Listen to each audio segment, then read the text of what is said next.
আজ আমরা শিখব কিভাবে ডল স্টার্টার বা ডাইরেক্ট অনলাইন স্টার্টার তৈরি করতে হয় বা কানেকশন করতে হয়। এই ভিডিওটি যদি আপনারা মনোযোগ সহকারে সম্পূর্ণ দেখে থাকেন তাহলে ডল স্টার্টার নিয়ে আর কোনোদিনও কোনো টেনশন করতে হবে না। যদি ডল স্টার্টার রিপেয়ার করতে হয় বা নতুন করে তৈরি করতে হয় আপনারা তৈরি করতে পারবেন।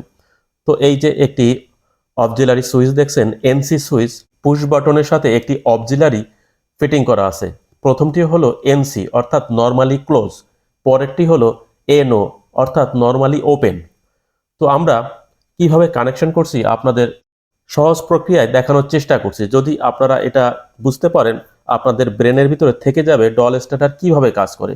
এই প্রক্রিয়াটাই আজকে আপনাদের সাথে শেয়ার করব।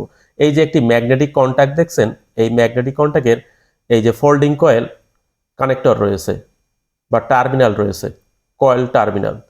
তো এই সাইডে A1 এবং A2 দুটো টার্মিনাল রয়েছে, A1 A2। এটা মূলত 220 ভোল্টেজে চলবে ম্যাগনেটিক কন্ট্যাক্ট। এইভাবে হোল্ড হবে বা দেবে যাবে, ম্যাগনেটিক কন্ট্যাক্ট অন হবে।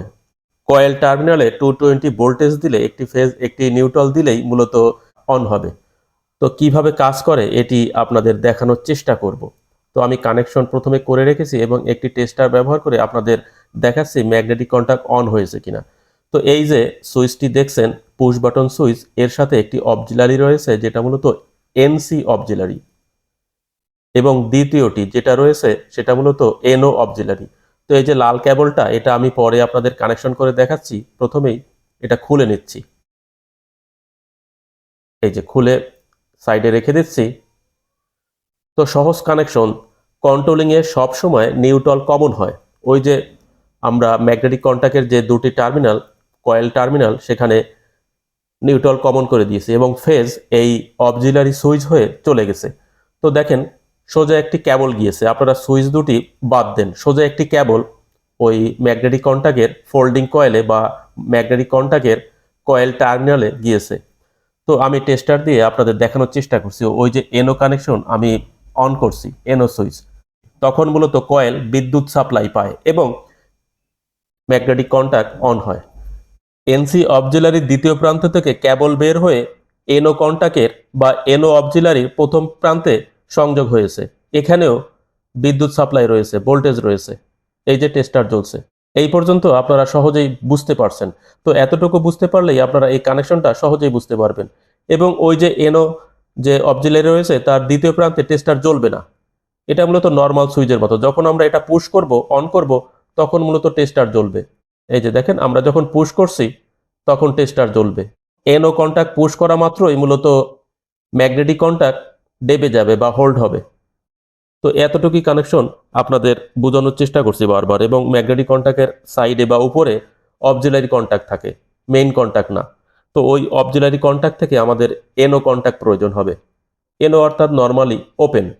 ওই যে এনও কন্ট্যাক্ট, আমি এনও কন্ট্যাক্টের প্রথম প্রান্তে একটি কেবল সংযোগ করেছি এবং দ্বিতীয় প্রান্ত দিয়ে এই যে ডাইন সাইডেরটা মূলত এনও কন্ট্যাক্ট এবং বাম সাইডেরটা এনসি কন্ট্যাক্ট। তো এই যে যখন এটা পুশ হবে বা ডেবে যাবে তখন এই অক্সিলারি কন্ট্যাক্টও ডেবে যাবে। তো এই যে একটি শর্ট কেবল দিয়ে অক্সিলারি কন্ট্যাক্টের দ্বিতীয় প্রান্ত দিয়ে আমি ওই ম্যাগনেটিক কন্ট্যাক্টের যে কয়েল টার্মিনাল সেখানে শর্ট করেছি, যেখানে মূলত ফেজ ইন হয়েছিল এই দুটি সুইচের সিরিজ কানেকশনের মাধ্যমে। এবং ম্যাগনেটিক কন্ট্যাক্টের অক্সিলারি কন্ট্যাক্ট এর প্রথম প্রান্তে যে কেবলটা সংযোগ করেছি সেটা মূলত এই এনসি সুইচের দ্বিতীয় প্রান্তে সংযোগ হবে। প্রথম প্রান্তে সংযোগ হলে অফ করা যাবে না, দ্বিতীয় প্রান্তে সংযোগ হবে এনসি কন্ট্যাক্ট, যেটা প্রথম সুইচ।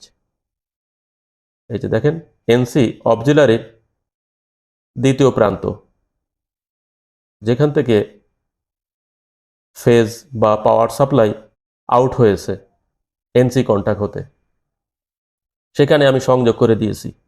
তাহলে কি হলো, এই কেবলের মাধ্যমে মূলত ওই যে ম্যাগনেটিক কন্ট্যাক্টের যে অক্সিলারি কন্ট্যাক্ট যেটা আমি টপে বসিয়েছি, ওই অক্সিলারি কন্ট্যাক্টের প্রথম প্রান্তে বিদ্যুৎ সাপ্লাই অলরেডি থাকবে। এই যে বিদ্যুৎ সাপ্লাই থাকবে। যখন আমি এনও কন্ট্যাক্ট পুশ করব তখন ম্যাগনেটিক কন্ট্যাক্ট অন হবে এবং সাথে সাথে ওই যে অক্সিলারি কন্ট্যাক্ট সেটাও অন হবে। তো এই প্রথম প্রান্ত দিয়ে অক্সিলারি কন্ট্যাক্টের দ্বিতীয় প্রান্তে পাওয়ার সাপ্লাই যাবে এবং দ্বিতীয় প্রান্ত দিয়ে ওই যে ফোল্ডিং কয়েল বা ম্যাগনেটিক কন্ট্যাক্টের যে কয়েল রয়েছে সেখানে ফেজ আসবে এবং নিউট্রাল যেহেতু কমন করা রয়েছে, ওই ফেজের মাধ্যমেই মূলত ম্যাগনেটিক কন্ট্যাক্ট অন অবস্থায় থাকবে। তো প্রথমে হয়েছিল কি, যখন আমরা এই এনও কন্ট্যাক্ট পুশ করছিলাম তখন ম্যাগনেটিক কন্ট্যাক্ট ডেবে যাচ্ছিল বা অন হচ্ছিল, যখন আমরা ছেড়ে দিচ্ছিলাম তখন উঠে যাচ্ছিল, অর্থাৎ অন অবস্থায় রাখা যাচ্ছিল না। তো এই যে একটি লাল ক্যাবল দিয়ে আমি বাইপাস করে এনসি কন্ট্যাক্টের দ্বিতীয় প্রান্ত থেকে বাইপাস করে আমি ম্যাগনেটিক কন্ট্যাক্টের উপরে যে অবজেলারি কন্ট্যাক্ট রয়েছে তার এনও কন্ট্যাক্টে আমি দিয়ে দিয়েছি, এনও কন্ট্যাক্টের প্রথম প্রান্ত দিয়েছি। ওখানে ফেজ সবসময় থাকবে, যতক্ষণ ওই এনসি কন্ট্যাক্ট অফ না করা হবে ততক্ষণ পর্যন্ত ওখানে ফেজ থাকবে। এবং অবজিলারির দ্বিতীয় প্রান্ত থেকে একটি কেবল ম্যাগনেটিক কন্ট্যাক্টের যেখানে আমি প্রথমে ফেজ ইনপুট করেছিলাম সিরিজ কানেকশন দিয়ে দুটি সুইচে ওইখানে সংযোগ করে দিয়েছি। বাস এতটুকুই মূলত ডল স্টার্টারের কানেকশন। তো ডল স্টার্টারের সাথে ওভারলোড থাকতে পারে, সেটা মূলত মেশিনের লোডের উপর নির্ভর করে, এবং ওভারলোডের যে কানেকশন সেটা মূলত এই ডল স্টার্টারের মাধ্যমেই করা হয়। তো সেটা অন্য বিষয়, আমি শুধু ডল স্টার্টার কানেকশনটা আপনাদের দেখানোর চেষ্টা করছি সহজ প্রক্রিয়ায়, খুব সহজভাবে। আপনারা যদি কানেকশনটা বুঝে থাকেন তাহলে ভবিষ্যতে কোনোদিনও ডল স্টার্টার নিয়ে বা ডল স্টার্টার কানেকশন নিয়ে আপনাদের চিন্তা করতে হবে না। এটাই মূলত ডল স্টার্টারের কানেকশন।